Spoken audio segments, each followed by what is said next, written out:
నమస్తే. వందే మాతరం ఒక మంత్రం. వందే మాతరం ఒక శక్తి. వందే మాతరం ఒక కళ. వందే మాతరం ఒక గంభీరమైన సంకల్పం. భరతమాతకు ప్రార్థన ఇది. నరేంద్ర మోదీ అన్నమాట. నిన్న 150 ఏళ్లయింది. 150 ఏళ్లు పూర్తి చేసుకుంది వందే మాతర గీతం. ఈ సందర్భంగా నిన్న ఇందిరాగాంధీ ఇండోర్ స్టేడియంలో ఢిల్లీలో జరిగిన కార్యక్రమంలో మోదీ పాల్గొన్నారు, మాట్లాడారు. ఆయన అన్న మాటలే ఇప్పుడు నేను చెప్పినవి.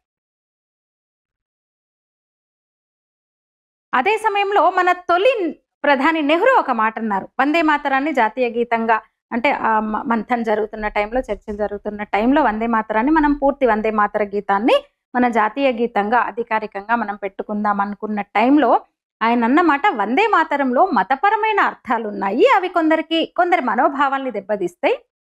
దానికి అతీతమైనది నా భావజాలం అని నెహ్రూ ఒక ప్రసంగంలో అన్నారు. వందే మాతరం ఒక మంత్రము, ఒక శక్తి, ఒక బలము, ఒక కళ అని నరేంద్ర మోదీ అన్నారు. వందే మాతరంలో మతపరమైన అర్థాలు ఉన్నాయి. అవి కొందరిని బాధ పెడతాయి. ఇంకా నా భావజాలం దానికి అతీతమైనది అని మన పండిట్ జవహర్ లాల్ నెహ్రూ అన్నారనమాట. ఇక 150 ఇయర్స్ సందర్భంగా ఇంకా ఏమంటారు, పోస్టల్ స్టాంపు, నాణాన్ని కూడా రిలీజ్ చేశారు. మొన్న ఆర్ఎస్ఎస్ 100 ఇయర్స్ సందర్భంగా కూడా అట్లనే చేశారు కదా. అట్లనే ఈ వందే మాతరం 150 సంవత్సరాలు పూర్తి చేసుకున్న జ్ఞాపకార్థం ఈ ఏడాది పొడవునా కార్యక్రమాలు ఉంటాయి. గౌరవంగా వీటిని రిలీజ్ చేశారు మోదీ. సేమ్ అట్లాగే దేశవ్యాప్తంగా ఇంకా వందే మాతరం 150th సెలబ్రేషన్స్ జరగనున్నాయి అన్నమాట. బీజేపీ పాలిత ప్రాంతాలు అయితే మొదలు పెట్టేసినాయి. చాలా రకరకాల కార్యక్రమాలు జరుగుతున్నాయి. కొన్ని అంటే విద్యా సంస్థల్లో, ప్రభుత్వం ఇంకా అన్ని ఆ కార్యక్రమాలు అయితే మొదలైపోయినాయి నిన్నటి నుంచే. 1875 నవంబర్ 7న అక్షయ నవమి సందర్భంగా బంకిం చంద్ర చటర్జీ ఆ రోజు బంకిం చంద్ర చటర్జీ వందే మాతరాన్ని రాశారనమాట. తర్వాత 1882లో ఇది రాసిన చాలా కాలానికి ఆయన రాసిన ఆనంద మఠంలో చేర్చారు దాన్ని. అయితే 1896లో భారత జాతీయ కాంగ్రెస్ ఒక మీటింగ్లో రవీంద్రనాథ్ ఠాగూర్ దాన్ని పాడారు, అందరి ముందు పాడారు. ఒక ట్యూన్ కూడా దానికి ఒక ట్యూన్ సమకూర్చారు దానికి. ఇక పూర్తిగా ఆనందమఠం నవల 18th సెంచరీలో వచ్చిన సన్యాసి ఫకీర్ తిరుగుబాటు నేపథ్యంగా వచ్చింది. అంటే బ్రిటిష్ అప్పటికే ఈస్ట్ ఇండియా కంపెనీ 1600 సంవత్సరంలోనే కదా వచ్చింది. 17th సెంచరీ స్టార్టింగ్లోనే కదా ఈస్ట్ ఇండియా కంపెనీ అఫీషియల్గా మన దగ్గరికి వచ్చింది. అట్లా బ్రిటిష్ వలస పాలనకు వ్యతిరేకంగా చాలా మంది అప్పుడు ఫైట్ చేశారు. ముఖ్యంగా 1763, 1800 మధ్య ఈ సన్యాసి తిరుగుబాటులు అంటే హిందూ సన్యాసులు, సూఫీ ఫకీర్లు కూడా ఈస్ట్ ఇండియా కంపెనీకి, అట్లనే కొందరు అక్కడక్కడ ఉన్న ముస్లిం నవాబులకు వ్యతిరేకంగా గెరిల్లా పోరాటం చేశారు. ఆ టైంలో వీళ్ళ బ్రిటిష్ అవుట్ పోస్ట్లో తగలబెట్టారు. ఇంకా చాలా అన్నమాట. కంపెనీ ట్రెజరీల మీద దాడి చేశారు. ఇంత జరిగింది. ఆ టైంలో 150 మందికి పైగా 1771లో 150 మందికి పైగా హిందూ సన్యాసులు హత్యకు గురయ్యారనమాట. అందులో దశనామి నాగ సాధువులు, మనం మొన్న కుంభమేళా సందర్భంగా నేను దశనామి దీన్ని కూడా ప్రస్తావించాను, వీడియో చేశాను. అట్లా దశనామి నాగ సాధువులు సహా అనేక రకాలైన సన్యాసులు వీళ్ళందరూ కూడా ఈ తిరుగుబాటులో పాల్గొన్నారు. అయితే ఆ నేపథ్యాన్ని తీసుకొని బంకిం చంద్ర చటర్జీ ఆ నవల రాశారనమాట, ఆనందమఠ్. ముఖ్యంగా ఈ గవర్నర్ వారెన్ హేస్టింగ్ నేతృత్వంలో బ్రిటిషర్లు ఏం చేశారు, ఈ నవాబు మీర్ కాసిం ఎట్లా జరిగింది.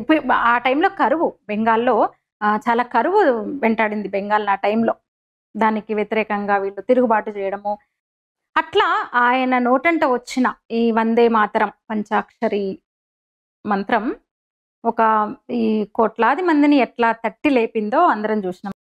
అయితే మరి ఇంత మందిని కదిలించిన ఒక స్వాతంత్ర సంగ్రామంలో అంతమందిని కదిలిస్తున్న వందే మాతరం పూర్తి గీతాన్ని జాతీయ గీతంగా ప్రకటించడానికి చాలా మందికి చాలా రకాలైన సమస్యలు వచ్చినాయి అన్నమాట. అందులో ఎందుకంటే దుర్గా త్రిమూర్తులుగా వర్ణిస్తారు భరతమాతని ఆయన.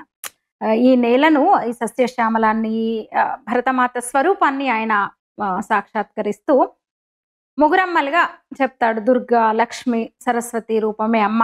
అందులో ఏమంటారు, 9 దుర్గా దశ ప్రహరణ ధారిణీం కమలా కమలదల విహారిణీం వాణి విద్యాదాయినీం. ముగురమ్మల పేర్లు వచ్చినాయి. తొమరై ప్రతిమాగడి మందిరే మందిరే వందే మాతరం. అంటే మా మా హృదయం అనే మందిరంలో నిన్ను నిలుపుకుంటాం తల్లి దేవతగా. అంటే వాళ్ళకి ఇవన్నీ కొన్ని ఒక వర్గానికి అభ్యంతరం వచ్చిందనమాట. ఇది విగ్రహారాధనకు సంబంధించినట్టుంది. ఇస్లాం సిద్ధాంతానికి వ్యతిరేకమని చాలా మంది వాదించారు. గాంధీ, నెహ్రూ కూడా ఫీల్ అయ్యారు. నిజమే కదా అన్నారు. ఎందుకంటే మరి ముస్లింలు కూడా గణనీయంగా ఉన్నారు. ముస్లిం జనాభా ఒక వర్గము, ఒక మతం మనోభావాల్ని మనము గౌరవించాలి కదా అని ఇంకా గాంధీ, నెహ్రూలు తీసుకున్న నిర్ణయం ఏంటంటే దాన్ని కుదించారు పూర్తిగా. 4 చరణాలని లేపేశారు పూర్తిగా. 6 చరణాలకు 2 చరణాలు మాత్రమే ఉంచారు. సుజలాం సుఫలాం మాతరం వందే మాతరం శుభ్రజ్యోత్స్న పులకితయామినీం పుల్లకు ద్రుమిత సుమదల శోభినీం సుహాసినీం సుమధుర భాషినీం. అట్లా 2 చరణాలకే కుదించారు. పూర్తి గీతం ఇంకా ఆమోదానికి వాళ్లకు మనస్కరించలేదన్నమాట. అది ముస్లిం వ్యతిరేకంగా ఉంది అని కూడా మహమ్మద్ అలీ జిన్నా, ముస్లిం లీగ్ నాయకుడు, ఆల్ ఇండియా ముస్లిం లీగ్ నాయకుడు మహమ్మద్ అలీ జిన్నా ఆయన వ్యతిరేకించారు. ముస్లిం వ్యతిరేకంగా ఉందని ఆయన వ్యతిరేకించారు అన్నమాట. పాట అట్లా ఉందని. అట్లా ఇంకా 1905లో బెంగాల్ విభజన సమయంలో ఒక యుద్ధ నినాదంగా అది మారిపోయింది. ఆ టైంలో చెప్పిన కదా రవీంద్రనాథ్ ఠాగూర్ దాన్ని వాడారు. ముందు ఒక ట్యూన్ సమకూర్చారు దానికి. అయితే అంత ప్రేరేపితమైన ఒక యుద్ధ నినాదంగా మారిన ఆ వందే మాతరాన్ని అధికారిక జాతీయ గీతంగా స్వీకరించడానికి వాళ్ళకి మనసొప్పలేదు. అసలైతే అది ఒక భారత జాతీయవాదంతో సన్నిహితంగా ముడిపడినట్టు అర్థం ఉంటది. అమ్మకు నమస్కరించడం, అమ్మ తల్లి నమస్కరించడం. కోటి కోటి కంఠకర కలకల నినాదకరలే కోటి కోటి భుజై ధృతకర కరవాలే అంటే ఒక ప్రేరణనిచ్చేలా కోట్లాది మంది కదలాలి మన స్వతంత్రం కోసము, కరవాలాలు బట్టి దూకండి, సిద్ధమవ్వండి, కోటి సైన్యం తయారవ్వాలి అన్న మీనింగ్తో అందులో ఉంది. అది వాళ్ళకి అభ్యంతరం అయిపోయింది. అమ్మవార్లు ఏమంటారు త్రిశక్తులను అందులో ప్రస్తావించడం, భరత మాత అనడం, భరత మాతతో పోల్చడము, వందే మా అనడము, దేశాన్ని తల్లిగా పోల్చడము వాళ్ళకి ఆ సమాజానికి నచ్చలేదన్నమాట. అందుకని వ్యతిరేకించారు. వాళ్ళ వ్యతిరేకత వీళ్ళు కూడా చాలా హర్ట్ అయ్యారు. వాళ్ళు వ్యతిరేకించారు. అప్పటి పెద్దలు గాంధీ, నెహ్రూ తదితరులు కొందరు హర్ట్ అయిపోయినారు, వద్దనుకున్నారు, కుదించారు. పోనీ సరే అప్పుడంటే జరిగింది. ఎందుకంటే అప్పుడు ఇది అన్ని ఏమంటారు హిందువులు, ముస్లింలు అందరూ కలిసి స్వాతంత్రోద్యమంలో పాల్గొన్నారు. ఒక వర్గాన్ని తగ్గించినట్టు అవుతుంది. వాళ్ళ మనోభావాల్ని దెబ్బతీసేలా అందులో ఉంది. హిందూ దేవతల పేర్లు ఉన్నాయి అనుకోవచ్చు. మరి స్వతంత్రం వచ్చిన తర్వాత ఏమైంది?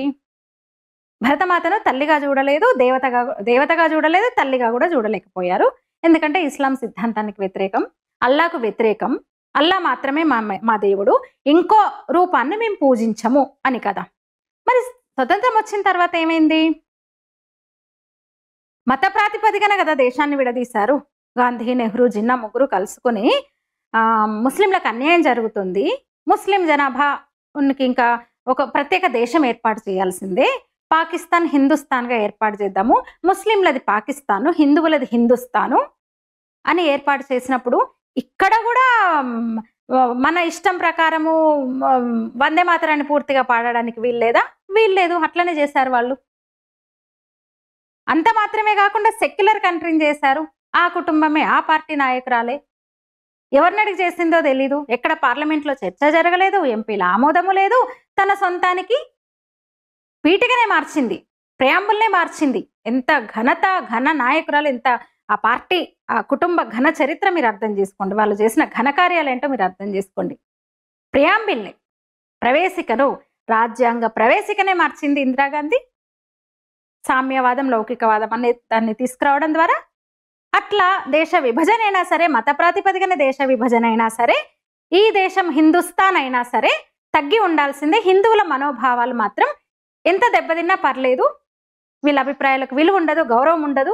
కనీసం తల్లిని, భరతమాతను ఒక దైవ స్వరూపంగా భావించుకొని కొల్చడానికి, పాడడానికి, కీర్తించడానికి కూడా అర్హత లేని స్థితిలో ఈ దేశంలో హిందువులు అయిపోయినారనమాట.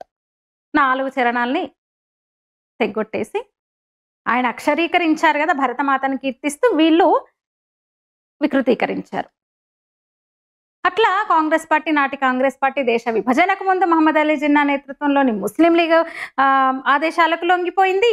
దేశ స్వాతంత్ర ఉద్యమ కాలంలోనే నరికేశారు. సగానికన్నా ఎక్కువ భాగాన్ని పూర్తిగా తెగ్గొట్టేశారు. స్వతంత్రం వచ్చిన తర్వాత కూడా అంతే అన్నమాట. అట్లా ఆ పార్టీ, ఆ కుటుంబం అబ్బబ్బబ్బబ్బబ్బా! ఎన్ని చేసిందసలు. ఈ అంటే స్వతంత్రం వచ్చి ఇప్పుడు 78 ఏళ్ళు గదా! 78 వందలేళ్ళు అంటే స్వతంత్ర పూర్వం ఇది. ఇది 1880స్ ఆ టైంలో గదా! ఈ వందే మాతరం మొదలైంది. ఇట్లా 100, 120 ఏళ్లలో 100-120 ఏళ్లలో వాళ్ళు ఈ దేశానికి, హిందూ సమాజానికి, ధర్మానికి చేసిన ద్రోహం అంతా ఇంత గాదు. చెప్పిన కదా! స్వతంత్రానికి ముందు మాత్రమే కాదు, స్వతంత్రానికి తర్వాత గూడా అసలు దేశ విభజనని అడ్డంగా దేశాన్ని విభజించడమే వాళ్ళు చేసిన పెద్ద ద్రోహం. పోనీ అది ఏమన్నా ఎట్లా చేశారు? ఎంతమంది చనిపోయారు దేశ విభజన సందర్భంగా? ఏమన్నారు? మత ప్రాతిపదికనే గదా! కదా! మరేం జరిగింది? ఇప్పుడేం జరుగుతోంది? చెప్పిన గదా! అసలు ఇన్నని గాదు ఎన్నైనా చెప్పుకోవచ్చు. ఏం జన్మ సరిపోదు. ఈ 100, 150, 120 ఏళ్లలో ఏం చేసిండ్రనేది చెప్పుకుంటే ఈ జన్మ సరిపోదసలు మనకి. నేను ప్రతిసారి అంటా గొప్ప దేశం, అద్భుతమైన దేశం, ఇంత పెద్ద దేశము ఎన్నున్నాయి ఈ దేశంలో ముఖ్యమైనవి చూడ్డానికి కూడా జన్మ సరిపోదంట గదా! ఇట్లా ఆ పార్టీ, ఆ కుటుంబం చేసిన పనులను, ఘనకార్యాలను చెప్పుకుంటే ఈ జన్మ సరిపోదసలు. ఏదో ఇట్లా ఇగ సందర్భం వచ్చింది కాబట్టి నిన్న 150th సెలబ్రేషన్స్ మొదలైనయి. నిన్న 150 ఏళ్ళు పూర్తయింది వందే మాతరానికి కాబట్టి సందర్భం వచ్చింది కాబట్టి మనం చెప్పుకోవడం. అయినా ఇంకా ఆ కుటుంబాన్ని గుడ్డిగా సమర్థిస్తున్నా, ఆ పార్టీకి ఇంకా అధికారాన్ని కట్టబెడుతున్నా, ఆ పార్టీ ఇంకా అధికారంలోకి రావాలని ఉత్సాహంగా, ఉత్సుకతతో పనిచేస్తున్న వాళ్ళని ఏమందని చెప్పండసలు? మీరేమంటారు? ఈ వీడియో మీద మీ అభిప్రాయం తప్పకుండా తెలియజేయండి. ధన్యవాదాలు.